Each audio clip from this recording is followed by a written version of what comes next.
Hello mga mamshi, ngayong araw ay gagawang ako ng pagkain ni baby. Hinugasan ko nga muna ito bago ilagay sa steamer. I-steam ko nga lang siya ng 15 minutes dahil malaki ang pagkakahiwa ko. After 15 minutes ay i-check natin kung malambot na nga ang kalabasa. Kapag ganyan na nga kalambot ay pwede na nating hanguin. Pinalamig ko nga muna siya bago ilagay dito sa mini blender. Maganda nga itong nabili kong steamer dahil mabilis siyang uminit.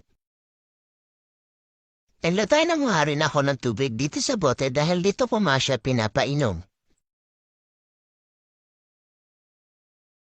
1 scoop nga lang ang nilagay kong formula milk dahil matamis na nga itong kalabasa. 1 tubig nga lang ang nilagay ko at ready na siya i-blend. Ready to eat na si baby. Let's go! A few moments later. Sa sobrang tagal po nga magluto ay umiiyak na yung anak ko. Gutom na nga siya kaya kanya siya pagigil kumain.